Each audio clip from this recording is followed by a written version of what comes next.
Grovemont. Both of them now! What are you stopping me for? I'll tell you, get out, take your seatbelt off. Tell me why you're stopping. Get out of the car now.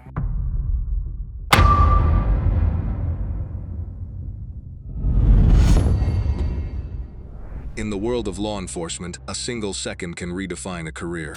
For one Ohio officer, that second didn't involve a weapon or a high-speed chase. It involved a single shouted insult from a passing car. What started as a routine Sunday patrol in Uniontown ended in a federal courtroom.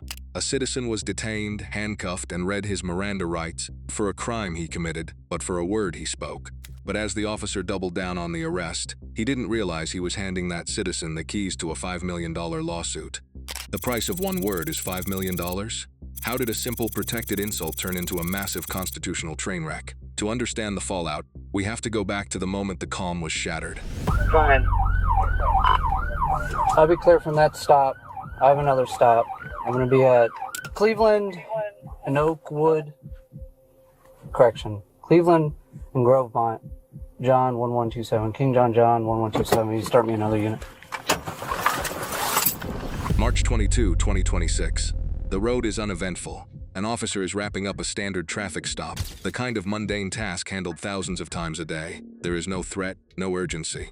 It's a moment of routine patrol that usually goes unnoticed, but sometimes it isn't the environment that shifts the air, it's the reaction to it. Hey, stick both your hands out the window! Grovemont. Both of them, now!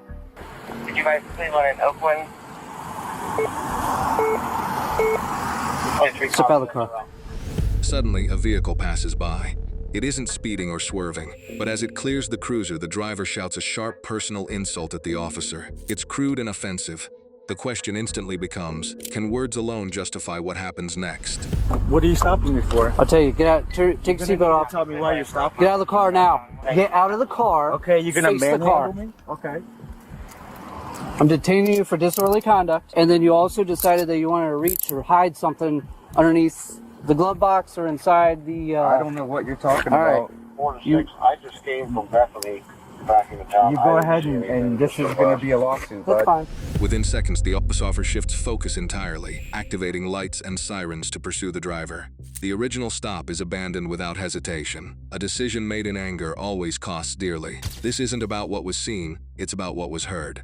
Legally, an officer must have reasonable suspicion that a crime has been, is being, or is about to be committed to initiate a stop.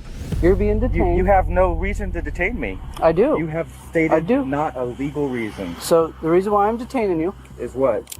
Weed? Yeah, I can smell weed coming from you. Were you smoking weed? Because when you pass me, I could smell it. That's ridiculous. Second thing is, you yelled out of the car. Yes.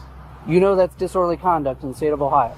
The driver doesn't stop immediately, continuing for nearly half a mile before pulling over. To the officer, this delay is defiance, but hesitation on the road can mean many things: confusion, caution, or simply finding a safe place to stop. Is every delay in stopping a rebellion? You can't yell obscenities towards someone. So you obstructed me from doing my job because I had to stop. Give me a ticket. Listen Let's to do me. it. I'll Listen take to a me. ticket. I have nothing else to say. I have one detained. I'm silent from here on out. You can arrest me. Okay. Do you have any weapons on you? No, never did. All right, spread your legs.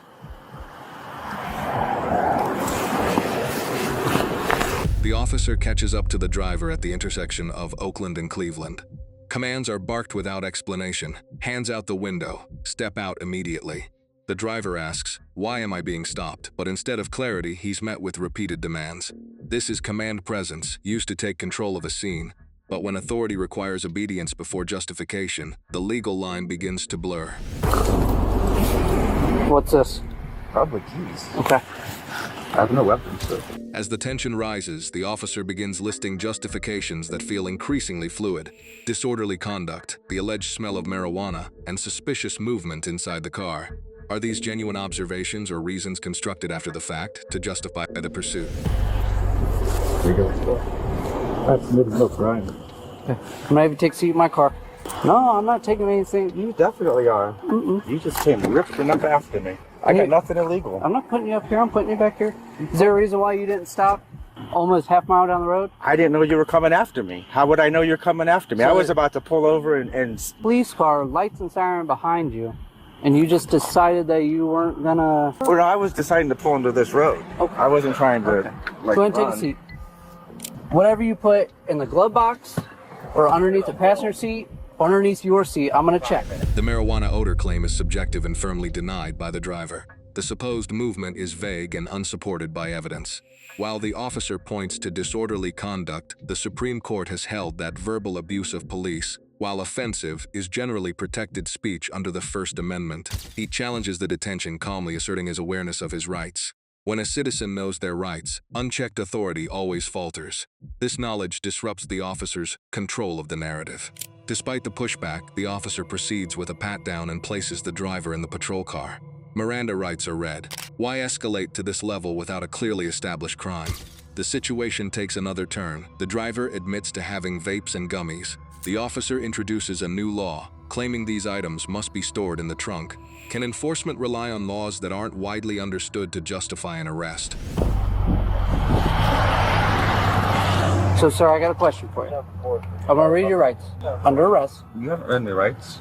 You just said I'm being detained. I know that. I'm reading your rights. You have the right to remain silent. Anything you do or say can be used against you in court law. You have the right to have a hearing present or questioning. Ground 411 be appointed. Without resolving these uncertainties, the officer officially declares the driver under arrest for disorderly conduct. The charge circles back to the original insult. What do you not understand? No, I believe I understand them. I just need a yes or no. Yeah, I believe I understand. Okay. Are you willing to answer my question? I don't know. Ask away. I mean, it's present during questioning. It's kind of a yes or no. I've committed no crime. So I have gummies in my car and a vape. Okay. Okay. And then you said you smelled weed when I drove by, which is impossible. Okay. So Well, what are you cooking up? So A second officer arrives, and the tone shifts instantly.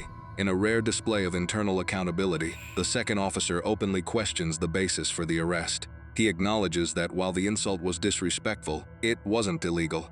The cracks were starting to show. Seriously. that's the thing, is you do have a vape in your car. Of course. Okay. So you know the whole new law, right? You have to have it in the trunk if you have it with you now. I haven't heard anything about that. Yeah, they passed it on Friday. Well, then that's brand new, and I'll take the hit. Okay. The second officer introduces doubt. The so-called new law regarding vapes is reframed as mere guidance rather than grounds for punishment. The focus shifts from handcuffs to a warning. And like you said, we'll figure out how it goes in court. Am I still being detained? Or you just want to keep me cuffed? No, you're under arrest now. I'm under arrest. For what? I just said disorderly conduct. Okay. Is that going to fly in court? Let him know before he makes a bad call. The driver stands his ground, asserting his right to remain silent. His refusal isn't resistance, it's control. Silence becomes his shield against further overreach. Any speed, any traffic, I had him not yielding to me, but that's about it. So here's what I would do.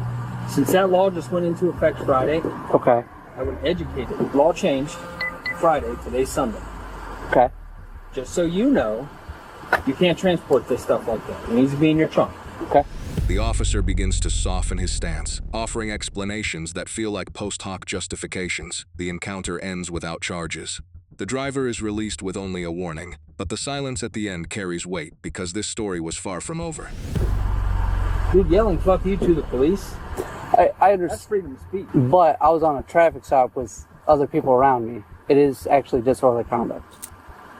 But I know where you're coming if from. I were you, I would cut You're OIC, so you're... I would cut him loose. Okay. Jeff filed a formal complaint. An internal investigation by Sergeant John Kohler concluded that the officer lacked probable cause for the stop. On April 3, 2026, the township trustees voted to terminate the officer. Jeff has since filed a $5 million civil rights lawsuit under 42 U.S.C. 1983. This wasn't just a traffic stop. It was a collision between state power and individual liberty. A single insult triggered a chain reaction that nearly crossed constitutional boundaries. If words alone can spark an arrest, then how secure is the line between freedom and authority? Drop your verdict in the comments. This is for educational and rights awareness purposes. Stay informed, stay safe.